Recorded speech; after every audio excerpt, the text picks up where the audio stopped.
ইবনে মারদুবিয়া হযরত আবু হাতেম রাহমাতুল্লাহ আলাইহি তিনি ইবনে আব্বাস রাদিয়াল্লাহু তাআলা আনহু থেকে একটা ঘটনা বর্ণনা করেন। ঘটনা কি? হযরত আবু বকর রাদিয়াল্লাহু তাআলা আনহু একদিন মিরদাসের ঘরে, মিরদাস একজন বান্দা ছিল মদিনায়, তার ঘরের মধ্যে যাওয়ার ইচ্ছা পোষণ করলেন। উনি ওই ঘরে যাওয়ার পর গিয়া দেখলেন ওইখানে ফিনহাস নামক এক ব্যক্তি বসে আছে, তার সামনে অনেক ইহুদিরা বসে রয়েছে। ফিনহাসকে চলে, ফিনহাস হলো ইহুদি ধর্মের পণ্ডিত, বড় একজন আলেম ছিল। আলেম হওয়াতে তার কাছে এসে অনেক লোক জড়ো হইয়া ইহুদি ধর্মের এলেম অর্জন করতে আসছে। ফিনহাস বসে যখন এলেম মানুষদেরকে দিতে লাগলো, শিক্ষা দিতে লাগলো, আবু বকর রাদিয়াল্লাহু তাআলা আনহুকে এবার দাওয়াত দেয়, এই ফিনহাস, তোমাদের যে ধর্ম আছে এই ধর্ম তো অতীত হয়ে গেছে, গত হয়ে গেছে। এই ধর্মের কোনো আর এখন ভ্যালু নাই, কোনো ক্ষমতা নাই। এই ধর্মের উপর থাকিয়া যদি তুমি আল্লাহর কাছে কোনো কিছু চাও, আল্লাহ তাআলা তোমার কোন দোয়া এবং তোমার কোন কার্যক্রম কবুল করবেন। আল্লাহ রাব্বুল আলামিন সূরাতুল আল ইমরানের এক আয়াতের মধ্যে বলেন, وَمَن يَبْتَغِ غَيْرَ الْإِسْلَامَ دِينًا فَلَن يُقْبَلَ مِنْهُ। আল্লাহ তাআলা যা বলেন, ও দুনিয়ার মানুষ, এক ধর্ম ইসলাম, মনোনীত ধর্মের নাম হইল ইসলাম। ইসলাম ধর্ম ছাড়া যদি তুমি অন্য কোন ধর্মের মাধ্যমে যদি আমি আল্লাহর কাছে কোনো কিছু চাও, আমি আল্লাহ তাআলা তোমার কোনো কিছু গ্রহণ করব না। তোমার কিছুই আমি আল্লাহ তাআলা গ্রহণ করব না, কবুল করব না। ফিনহাসকে আবু বকর রাদিয়াল্লাহু তাআলা আনহু দিয়ে কয়, এই ফিনহাস, ইহুদি ধর্মের একজন তুমি বড় দার্শনিক পণ্ডিত আলেম, তুমি তো তাওরাত কিতাব পড়েছো, এই কিতাবের মধ্যে মুহাম্মদ নবীর কথা অবশ্যই উল্লেখ করা আছে। ওই নবী আর কোন নবী নয়, সর্বশেষ নবী, আখির নবী।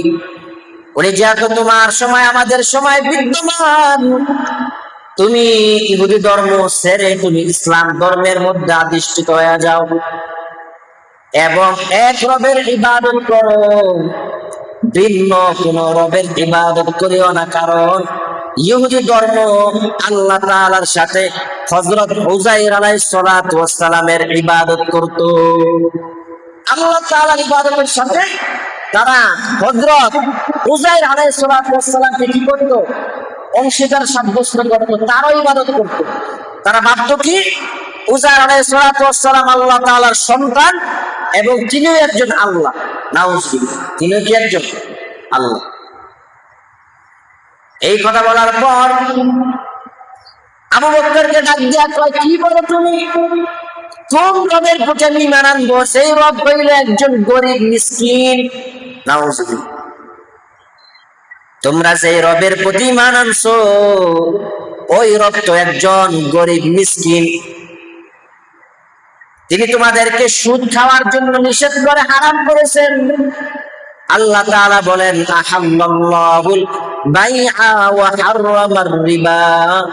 আল্লাহ তাআলা দুনিয়ার মানুষের জন্য ব্যবসাকে হালাল করছেন আর সুদকে হারাম করছেন। যে ব্যক্তি সুদ খায়, আল্লাহর রাসূল বলেন তার জন্য 70টা ক্ষতি দুনিয়ার মধ্যে আছে। এর মধ্যে এক নাম্বার ক্ষতি হইল, আল্লাহ তাআলা বলেন, যেই ব্যক্তি দুনিয়ার মধ্যে সুদ খায়, আমি আল্লাহ এবং রাসূল তার বিরুদ্ধে যুদ্ধ ঘোষণা করলাম। কি করলাম? যুদ্ধ ঘোষণা করলাম। সুদ খাওয়াওয়ালা ব্যক্তির জন্য সর্বনিম্ন গুনাহ কি? আল্লাহ রাসূল সাল্লাল্লাহু আলাইহি ওয়াসাল্লাম বলেন, যেই বান্দা দুনিয়ার মধ্যে সুদ খায়, ঘুষ খায়, সুদ যেই ব্যক্তি খায়, সেই ব্যক্তির গুনাহ কেমন জানো? সেই প্রত্যেক সেকেন্ডে প্রতিনিয়ত আপন জন্মদাতানি মায়ের সাথে জিনা করতেছে। নিজের জন্মদাতানি মায়ের সাথে জিনা করে। যে সুদ খায়, যে সুদ খায় কি করে? নিজের জন্মদাতানি মায়ের সাথে জিনা করে। একটা বড় খবিশ হইলে, কত বড় নির্লজ্জ পদার্থ হইলে দুনিয়ার মধ্যে চাইটা প্রত্যেক সেকেন্ডে প্রতিনিয়ত নিজ আপন মায়ের সাথে জিনা করতেছে। আর যে ব্যক্তি সুদ খায়, আল্লাহর রাসূল বলেন, ইন্তেকাল হওয়ার পর, কবরের মধ্যে ওঠানোর পর, কিয়ামতের ময়দানে ওঠানোর পর, আল্লাহর রাসূল বলেন, আমি যখন মেরাজের রজনীতে গেলাম, গিয়ে আমি দেখলাম যে জান্নাত আর জাহান্নাম দেখানো হয়েছে। ওইখানে আমি জাহান্নামের মধ্যে তাকাইয়া দেখলাম বড় বড় পেটওয়ালা অনেক বড় বড় মানুষ দেখা যায়, তাদের পেটগুলো পুরা জমিনের মধ্যে বিছানো আছে। তাদের পেট কি আছে? বিছানো আছে। জিহ্বা বড় কইরা বের হয়ে আছে। আল্লাহর রাসূল বলেন, দুই ধরনের ব্যক্তি কেমন করা হয়েছে। এক ধরনের ব্যক্তি হইল যেই ব্যক্তি এতিমের মাল আত্মসাৎ করে, গরিবের মাল আত্মসাৎ করে, অন্যায় ভাবে গরিবের উপর জুলুম করে, গরিবের সম্পদ অন্যায় ভাবে আত্মসাৎ করে খেয়ে ফেলে। আর দুই নাম্বার ব্যক্তি হইল সেই ব্যক্তি দুনিয়ার মধ্যে সুদ খেয়েছে, কিয়ামতের ময়দানে আল্লাহ পাক তার পেটকে বিশাল বড় পেট বানায় দিবে। সেই পেটের মধ্যে আগুন আর সাপের হবে বড় বসবাস। সাপে আগুনের কি হবে? স্থান, কেন্দ্র হবে। এইখানের মধ্যে আগুনও থাকবে, বিষাক্ত সাপও কি করবে? এই পেটের মধ্যে থাকবে। সুদ আল্লাহ তাআলা হারাম করে দিয়েছেন।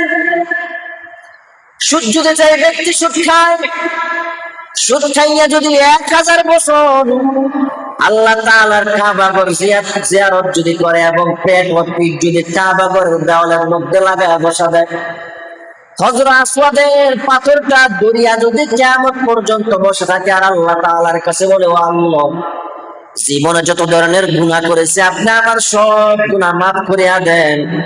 আল্লাহর রাসূল বলেন, সুদের গুনার কারণে আল্লাহ পাক ওই বান্দার একটা দোয়া আল্লাহ তাআলা কবুল করবেন না।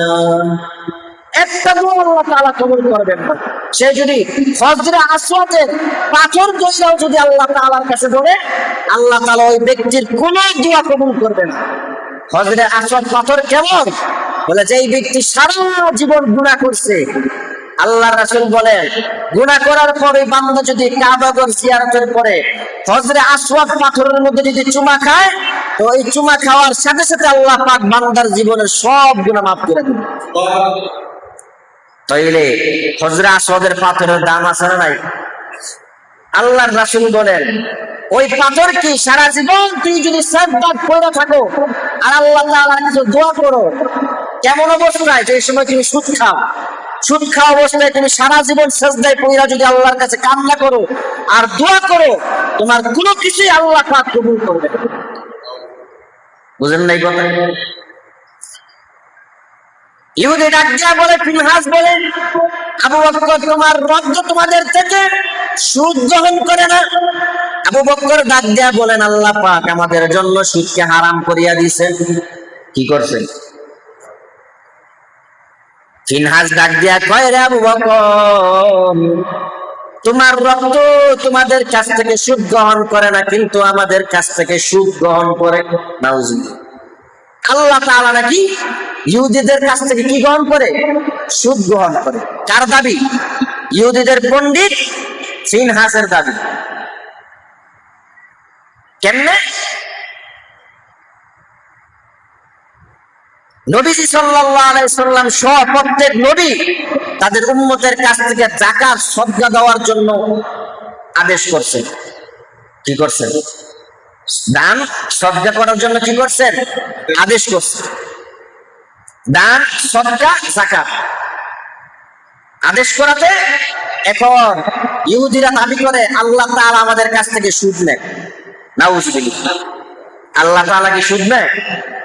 তারা আরেকটা আয়াতের দলিল দেয়। এরপরে শানুজুলের মধ্যে একটা আয়াত আছে, মান যাল্লাযী ইউরিদুল্লাহা কারদান হাসানা। আল্লাহ তাআলা বলেন, দুনিয়ার মধ্যে কে আছো আমি রবকে তোমরা কর্জে হাসানা দিবে। কর্জে হাসানা, কে আসো তোমরা আমি রবকে কর্জে হাসানা দিবে। তো তারা দলিল দেয় কি আল্লাহ তাআলা আমাদের কাছে ঋণ চায়, আর যাকাত দান সদকার মাধ্যমে আমাদের কাছ থেকে আল্লাহ তাআলা সুদ চায়। নাউজুবিল্লাহ, আল্লাহ তাআলা কি চায়? সুদ চায়। আল্লাহ তাআলাকে সুদ চাইছে নাকি তোমার জীবন, তোমার মাল সম্পদ হেফাজতের জন্য আল্লাহ পাক যাকাত দিতে বলছে। কাকে? যারা দরিদ্র মিসকিন তাদের কি দিতে। তাহলে তোমার মালও হেফাজত হবে, তোমার মতন একজন ভাই গরিব তার জীবনের যত প্রয়োজন আছে যাকাত দান সদকার মাধ্যমে তার প্রয়োজন পূরণ হয়ে যাবে। এটাকে আল্লাহর দেওয়া হইল। একজনকে দিছ, মাঝখানে একটা বেনিফিট পাইবা কি? গরিবকে তুমি দান করছো, দান করাতে গরিব তার প্রয়োজন পূরণ করছে। যাকাত দিছো, গরিব তার প্রয়োজন পূরণ করছে। পূরণ করাতে সেই যে এই প্রয়োজনের পূরণের মাধ্যমে একটা শান্তি পাইলো, তার জীবনের টেনশন দূর হইল।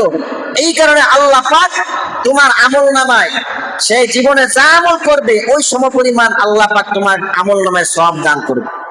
তাহলে লাভ, লাভ না ক্ষতি? লাভ না ক্ষতি? লাভ। কেন? তুমি তো দিলা দানের টাকা, সদকার টাকা দিলা, আর এর বিনিময়ে আল্লাহ পাক তোমার আমল নামায় সওয়াব দান করলো, বিধান করলো সওয়াব। কারণ কিয়ামতের ময়দানে আল্লাহ পাক তো বান্দাদের কাছে জান্নাত বিক্রি করবে। কি করবে? জান্নাত। ইন্নাল্লাহা আশতারা মিনাল মুমিনিনা আনফুসাহুম ওয়া আমওয়ালাহুম বিআন্না লাহুমুল জান্নাহ। আল্লাহ তাআলা বলেন, মুমিন নারী এবং পুরুষের কাছে আল্লাহ তাআলা জান্নাত বিক্রি করব তার সম্পদ এবং জানের মাধ্যমে। তার জীবন এবং তার সম্পদের মাধ্যমে আল্লাহ পাক কি করব? তার কাছে জান্নাত বিক্রি করব। আরে সম্পদ আর জান দ্বারা তো আল্লাহ তাআলা আমল বুঝাইছে। এই জায়গায় তো সম্পদ দ্বারা টাকা পয়সা বুঝায় নাই। আমি আপনার সদকা দিব, যাকাত দিব, দান করব। এই যে সম্পদ দান করলাম, সদকা দিলাম, যাকাত দিলাম, এর মাধ্যমে আল্লাহ পাক আমাদেরকে জান্নাত দিব। মানে কি? এই দান করাতে আল্লাহ আমাদের আমলনামায় সওয়াব দিলেন, আর এই সওয়াবের বিনিময়ে আল্লাহ পাক কিয়ামতের ময়দানে আমাদেরকে জান্নাত দিবেন। এটা কি টাকা পয়সা উদ্দেশ্য নাকি? সওয়াব উদ্দেশ্য। ফিনহাস ডাক দিয়া কয়, আল্লাহ পাক তো আমাদের কাছ থেকে যাকাত নেয়। এই জন্য আমি বলি তোমাদের রব হইল গরিব, একমাত্র আমরা ইহুদি জাতি হইলাম ধনী। এই কথা যখন বলল ফিনহাস, আবু বকর গিয়ে রাগের কারণে আল্লাহ তাআলাকে যখন গালি দিয়েছে, এই জন্য ফিনহাসের গালের মধ্যে গিয়ে আবু বকর জোরে চপেটাঘাত করছে, ঠাস করে একটা থাপ্পড় মেরে দিচ্ছে। ফিনহাস এবার নবীজির দরবারে হাজির হয়ে গেছে। নবীজির দরবারে আসিয়া বলে, ও পয়গম্বর, আপনার সাহাবী আবু বকর আমার গালের মধ্যে চপেটাঘাত করেছে। আল্লাহর রাসূল কয়, আরে ফিনহাস, তুমি ভুল বলতেছো, সম্ভবত বেশি তোমার গায়ে ওমর চপেটাঘাত করেছে, আবু বকর নয়। কে করছে? নবী বলেন আবু বকর করে নাই, ওমর করছে। কেন? ওমর তো হলো গরম মেজাজের মানুষ। কেউ গালি দিব, নবীর নিয়ে গালি দিব, আল্লাহকে নিয়ে গালি দিবে, ইসলাম নিয়ে গালাগালি করবে, ইসলাম ধর্মকে অবমাননা করবে, কোরআনকে অবমাননা করবে, আবু বকরের সামনে, ওমরের সামনে দাঁড়ায় থাকবে অবস্থায় এরকম বান্দা দুনিয়ার মধ্যে জন্মগ্রহণ করে। কথা বলেন ঠিক না বেটি? এই জন্য পৃথিবীর মধ্যে যারা ওমরের চরিত্র লালন করে, তাদের সামনে যদি কেউ ইসলামকে আক্রমণ করার চেষ্টা করে, মুসলমানদের ইজ্জতের উপর আক্রমণ করার চেষ্টা করে, আল্লাহ এবং তার রাসূলের সম্মান নিয়ে যদি অবমাননা করার চেষ্টা করে, ওই সব উমরি সন্তানরা যতদিন বেঁচে থাকবে এই জমিনের মধ্যে এই বেঈমান নাস্তিক কখনো দাঁড়ায় থাকতে পারবে না। কথা বলেন ঠিক না বেটি? এমন ক্ষমতা কোনো বাপের সন্তানের হয় নাই। যে আল্লাহ এবং তার রাসূলকে গালিছে, সে এই জমিনের মধ্যে বসবাস করতে পারে। এজন্য রাসূল বলেন, মান সাব্বা নাবিয়ান ফাকতুলু, তোমাদের সামনে যদি কেউ নবীকে গালি দেয় তাহলে তোমরা তাকে হত্যা করে ফেলো। আমান সাব্বা সাহাবীকে জুলিদা, আর তোমাদের সামনে যদি সাহাবায়ে কেরামকে কেউ গালি দেয় তাহলে তাকে বেতের আঘাত করো। কি করো? বেতের আঘাত করো। কোরআনকে অবমাননা করা, মুসলমানদেরকে অবমাননা করা, মুসলমানদেরকে নির্মমভাবে হত্যা করা। মুসলমানদেরকে আল্লাহ পাক ইমানের শক্তি দিয়েছেন কি দেন নাই? দিয়েছেন। আবার মুসলমানদেরকে পরকালের জীবন আল্লাহ তাআলা দেওয়ার জন্য সহজভাবে দুনিয়ার মধ্যে পরীক্ষা নামক আযাব দিয়ে দিয়েছেন। আযাব মানে বিপদ।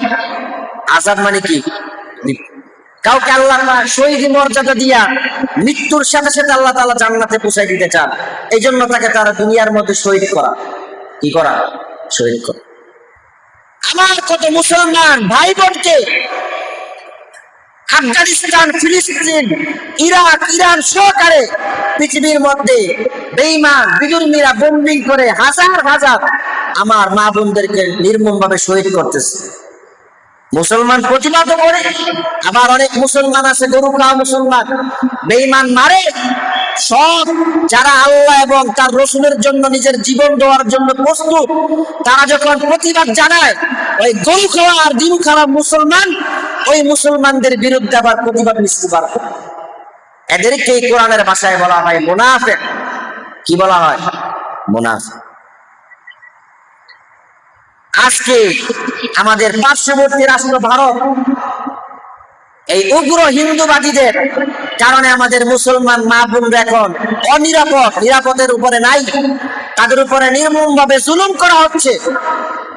আমাদের ঘর, মসজিদ, আল্লাহ তাআলার ঘর বাইতুল্লাহ, মসজিদকে নির্মমভাবে তারা ভেঙে ফেলছে। এমনকি তারা মসজিদকে তারা মন্দিরে রূপান্তরিত করতেছে। তো মুসলমানও চেষ্টা করতেছেন, জিহাদের লড়াই প্রত্যেক মুসলমানের অন্তরে আছে, তারাও লড়াই করার জন্য চেষ্টা করতেছেন। এই হিন্দুত্ববাদ, ইহুদিবাদ, বিধর্মী যারা আছে তারা যেতেই অত্যাচার করুক, আল্লাহ পাক এই পৃথিবীর মধ্যে এক সময় মুসলমানদেরকে রাজত্ব করার ক্ষমতা দিবেন।